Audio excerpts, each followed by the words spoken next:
influencers, Gary Vee dropped an incredible deck, 86 pages on content marketing. I just want to quickly review it with you guys, tell you what I think is the most important part of it, and also what I think is missing and kind of the secret sauce to actually making this all work. Because Gary, as you know, he's very clouds and dirt kind of guy. He loves to have big picture thinking. He has incredible macro oriented plans, and then he goes and does all the work. He gets his team to put out all the content. He does leave a little bit to be desired in the mid range, and I just want to supplement that because I think a lot of people can learn from this, but I think they're going to wonder, like, what is the very first thing I should do? How can I deploy this in my business? And obviously, maybe you should scale it back to something a little bit more reasonable. If you didn't know already, Gary has a 17-person team working for him to create his social media environment. So all the content he creates is actually done by most of his team. I know he's heavily involved, and let me be really clear, I am a super fan. I've listened to every single one of Gary Vee's podcasts. I've watched almost all of his YouTube videos. I've been following him for a long time. I follow him on Twitter, Instagram. I engage in his community, and so much of what he's done has inspired and influenced me. But because I was already in content marketing, digital marketing before I even found Gary Vee, I have a lot of my own thoughts, and I think I can see some of the areas where he falls short. I mean, he obviously can't cover everything, and because he's giving this away for free, he really doesn't have to worry about how much he's covering. But then he's also saying things like, this is worth so much more than $1,000 course that some people are selling, and I agree with that. I think this deck is very valuable, but let's go through it now, see what we can discover, see what we can pull out. So the Gary Vee content model, how I make 30 pieces of content from a single keynote. I think that's very important. I think most people who watch Gary Vee don't realize that his keynote deck, his keynote macro thesis is the starting point for all of the rest of the content. It might seem like he's coming up with all these different ideas if you only follow him on YouTube, or if you only follow his podcast, or you only follow him on Instagram, but really the keynote, the 2-hour, the 1-hour discussion has like a huge set of slides, and from there's a whole bunch of theses and ideas and concepts, and he just kind of is always pushing those same ideas. So first page here, the content pyramid. A lot of people have heard Gary Vee talk about the pillar system. What a pillar really is like your niche, your topic. Let's say you're a YouTuber, you might have 2 to 3 pillars. Maybe you talk about fashion, maybe you talk about your life, and maybe you talk about, helping others in some area. Or maybe let's say you're in content marketing like myself, or like Gary, digital marketing. Maybe you talk about entrepreneurship, maybe you talk about creating content, and maybe you talk about, helping people make money on the side. And those are like different pillars. And within the pillars, you can say so much, but the pillar kind of creates a silo, a sort of a topical content. So everything Gary does is an upside down pyramid, starting with the big bulky stuff into micro content. Document pillar content, so one long form piece of content. So he doesn't just do keynotes, he's doing podcasts, he's doing a daily vlog called Daily V, and he has this Ask Gary V Q&A show. I personally think the Q&A show is the most valuable piece of content that Gary does, because the questions people ask are often so relatable to others. One thing you should think about pillar content is creating a show. Like if you want to have an audience, you need to create a show, which means you should have episodes, which means you should have a beginning, middle, end. You should have an intro, an outro, the meat in the middle. Creating a show is the only way to get sort of repeat audience. So Gary definitely does that. And then the word repurpose is very key, because one piece of content on long form on YouTube is not going to work on Instagram in long form. It's not going to work on Medium. You need text. It's not going to work in a meme or a picture. So repurposing content means taking the concept, the theme, the idea, and turning it into a more digestible form. Native, as you've heard Gary say many times, being native on the platform is so critical. So, if he's talking about hustling, if he's talking about clouds and dirt, if he's talking about, making an extra few bucks on the weekend going garage sailing, he's going to say that in different ways on each platform, and that's very important to what he does. And then here you can see that he's distributing them on every major platform. So let's just review what these major platforms are: Instagram TV, LinkedIn, Instagram, Facebook, Snapchat, Twitter, Facebook Watch, I'm sure he means, Quora, question forum, Medium, long form text. I don't know what this globe is, and then email. I'm not sure what that globe stands for. So he has 6 major pieces to how to make this much content. The first is documentation, okay? So documenting his life through Daily V. D-Rock follows him around, documenting the questions he answers. All he's doing is filming himself answering questions from social media. Anyone could do that. So I'd recommend that your business start asking the questions and answering the questions for yourself. What are your clients, what are your customers constantly asking you? Frequently asked questions. You should absolutely start making a show around the most common questions your business has. Do you have a lawn mowing service? Start answering the questions about how to get the perfect lawn, how much time you need to water it, what kind of fertilizer to use, what's the best time of day to water it, what's the best time of day to cut it, that sort of stuff. Let's say you're in a car business, you sell cars, how do you know a car is safe to buy if it's used? What are the 3 things you should look for whenever you buy a used car? Frequently asked questions are essentially objections for when people don't want to buy your services or products. You should answer those objections by answering questions. Okay, creating, of course, when he talks about creating, in this sense, he's talking about micro content. Gary Vee always talks about document, don't create, because documentation is so much easier than creating. As someone who's done a lot of content creation myself, I agree that it's very challenging to make new ideas or new content every day. That's the power of the pillar. That's the power of the documentation. You just do you. You just stay in your lane. You just follow your expertise. Everything's kind of done for you. You just drop what's in your mind. Okay, but this time he's talking about micro content. So the creation is really the technical aspect. And this is where this deck kind of falls short. It doesn't really tell you how to create the content. It doesn't tell you what D-Rock does in Adobe Premiere. It doesn't tell you how his team creates the memes, how he creates the Instagram posts. So maybe we'll get a bit into that. Here he's talking about creating micro content out of a Daily V episode. How many pieces, how many moments can you capture? Oh, here's some interesting stuff. This is some good detailed information. He's talking about the technical specs here. You shouldn't overlook this. So on Facebook, it's a square 1 by 1. We can't really see the bottom of that. LinkedIn, you have more of a horizontal. Twitter, you can do both images and videos. Max length 2 minutes 20 seconds. Instagram, squares, max length 1 minute. Snapchat, vertical 15 seconds. Snapchat, though, a little bit harder to integrate the native content. It's a lot better if you shoot it inside it, because what he's talking about here is taking a single video piece, bringing it into Final Cut Pro or Adobe Premiere, and then cutting it in different forms. So for each of these platforms, you need either vertical, horizontal, or a square template or sequence setting. And then from there, you drop in the core content. You reshape it, whether it's aspect, shrinking it down. You'll notice on a lot of Gary Vee content, he uses the square, but then the middle is a horizontal standard video aspect. And then he'll put a very powerful, emotionally evoking headline at the top. And another thing Gary Vee does really well, and his team does really well, I should say, is they add a progress bar. So at the bottom of the video, you can see how long it is. That really keeps you engaged to know that it's only a little bit more longer and you should keep on watching.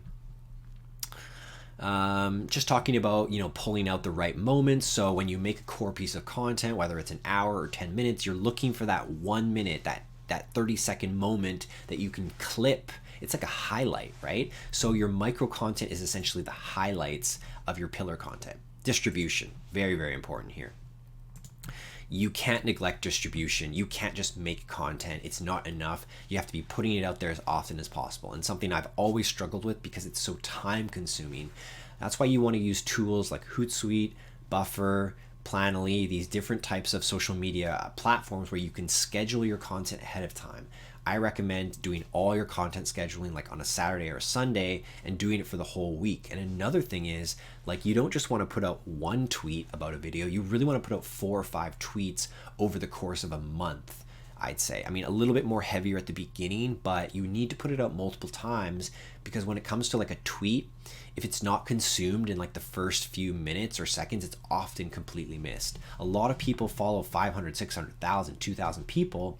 You want to be able to give your content the best chance. And no one really ever gets offended if you put it out again and they've already seen it. They can just go through it. But if they've missed it, they'll appreciate it. So in this case, pillar content, why did he choose these icons to represent pillar content? Because there's less restriction on length. So pillar content is often longer. Facebook, YouTube, podcast, IGTV, you can go a lot longer, whereas the micro content, you're limited by 60 seconds, 2 minutes, 15 seconds. And what I really strongly agree with is turning your content into articles. Creating articles is very powerful SEO.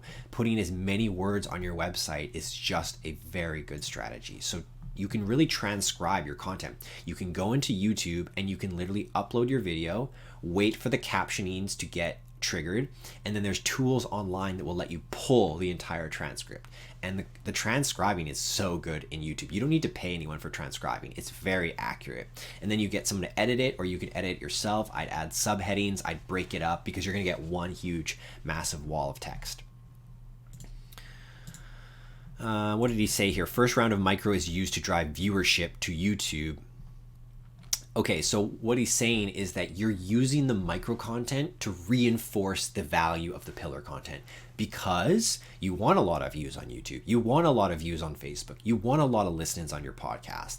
That amplifies your whole distribution strategy, because the more views you get, the more a platform like YouTube is going to suggest your video to other people. So it's like a commercial. The first round of micro content is essentially a commercial. This is very interesting. He posts the pillar at 12 and then he posts the micro at 12:01. Why is he doing that? Maximum power behind each piece of content. Like I just said, the micro content is the commercial. The pillar content is the meat. You want the meat to get as much reach, and to do that you want as many people watching it the second it comes out. So everything is scheduled, everything is prepared, everything is synergized. Okay, for instance, the YouTube algorithm, it checks how many views in the first hour, and that is one of the most important aspects of how much more distribution that's going to get. And Instagram and Facebook algorithm is going to be the same. And what I mean by that is, like, these companies are trying to see what content's working. And if it's working, they're going to share it to more people. The whole goal of these platforms is to keep you on the platform. So they want to put out the best content to people. So if they see a flood of people coming into a video right at the first second, they're going to be more likely to suggest that video to other people, right? Talking about getting community insights. So he's letting the community tell him what their favorite parts are. Nothing else to that. It makes sense. Getting feedback from your community is so important, whether you survey them, whether you just listen to their comments for insights. And then he's turning those insights into content. This is super advanced. It's very unlikely you have the resources to execute this, but I wouldn't let it go unnoticed.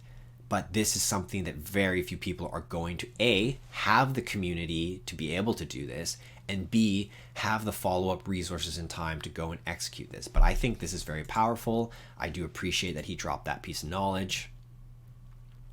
And now he's redriving the micro content, and that's reinforcing the social proof.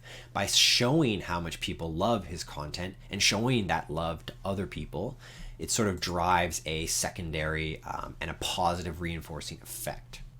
How I made 33 pieces of content from a single keynote. So this is really just sort of the breakdown of a single run of what we just went over. So he made a keynote in Oregon, he recorded it, he added it into Daily V, his vlog, he put it out on a podcast in full, he then started chopping it up for all the mini pieces, he distributed it as he said, he waits for people to listen, people love it, and then he gets everything out, he waits to see what people comment, he takes those comments, he applies them as new content, distributes the new content. Here we're talking specifically about Facebook micro content, just the different parts here. You can see that, whether it's his team, whether it's community driven, he's adding as many highlights from the main video as he can. And they themselves become original content because they're, as he said, presented in a new way with custom copy and custom titles. Very cool stuff. All 4 clips organically over-index on the platform because they're fast, they're short, they're straight to the point, they're high value, okay? Instagram, there's nothing new here. It's the same thing. It's just different platforms, okay? I love Gary Vee's quotes. I love that he uses pictures of himself and he uses his own quotes. The days are gone when you can just take like people's quotes from history and just repost them. That has been done way too much. No one cares about that anymore. You can't do something that people have already done. You're too late. But Gary is just using his own quotes, literally the things he says in his pillar content. You know, he listens, he figures out, oh, that sounds pretty good. Let me make a quote of that. And then he has someone taking photos of him all day and he gets these really awesome quotes. Same thing on Twitter. Gary's a real beast on Instagram stories. He'll often have 10, 20 Instagram stories every day. They're always really high production. And as he's saying here, he thinks it's one of the most underpriced assets. I agree. I think a lot of people like Instagram stories. Snapchat stories, not going to spend too much time on that. Very few people on Snapchat relative to Instagram these days. As you know, Gary Vee suggests both. But like I said at the beginning of this video, I really think that a lot of people don't have the time, resources, or money to execute this on full. So you have to prioritize. I think the three most important platforms are in order: YouTube, Facebook, and Instagram. YouTube, why? Because it's the second biggest search engine in the world. You can get so much width on your content. Facebook, because it's sort of the leading social media platform for the widest demographic. I think that's very key. I think you can learn a lot on Facebook, and I think the most important Facebook is virality. The share feature is one of the most common features used on Facebook. I think that's critical. But then Instagram is sort of the hot platform right now. I wouldn't neglect it. A lot of people are using Instagram to find influencers, to do brand integration, to find people to connect with, and you should be there. GIFs, very awesome. You know, it's not hard to make GIFs, but again, it's more advanced because do you even have the content to begin with? GIFs are something very secondary. But as you can see here, pretty cool that a lot of his GIFs get found in sort of the gift communities. Written word, again, I think it's very important. As you can see, he just repurposes it for his blog, for long form Facebook, Medium, Quora, LinkedIn. Why not? Why not put your content out on there? And you're not really going to get penalized for duplicate content because they're different platforms, and you should be writing the content and editing the content for the context of that platform. If it's LinkedIn, you got to go more business. If it's Quora, you got to get straight to the point. If it's Medium, you can be a bit more philosophical. If it's Facebook, you can be a little bit more fun, shareable, even controversial. Here's the results. One keynote became 30 pieces of content, 35 million views. Incredible. But again, I think we have to remember it took a lot of time and people to execute that. Don't get overexcited and try and do all of this just to try and get a lot of views. You don't need a lot of views when you're starting out. What you need is engaged followers, people who will buy from you, people who will connect with you. Let's kind of break down, 35 million views monetarily. How much would it cost to buy 35 million views? Let me just think about that real quick. 35 million views divided by 1,000 would be 35,000. $2 CPM to $5 CPM. I'd say let's even go $10 CPM for a more targeted audience. So that would be $350,000. So you can see the value of that many views. Now that's the high end in my opinion. I think we can actually scale that down by 5 and it's $70,000. So you could buy 35 million views on Facebook, YouTube, AdWords, whatever for about $75,000 if you want to go paid traffic. But I think what this really does is show you the power of content marketing in organic form. I mean, this is not paid media. This is done through effort. However, that effort costs money. So instead of paying $70,000 to get the same views, You get a lot more brand effect. You get to be on every single platform. That is worth so much more than just the views itself. And that's critical, but it costs a lot more. It costs up to 17 people on his team to run all this. Now, I actually don't know which team members are responsible for these content. Perhaps some of his team is assistants. Perhaps some of them don't make content. So even let's say it takes 5 people, and I think that's actually more realistic.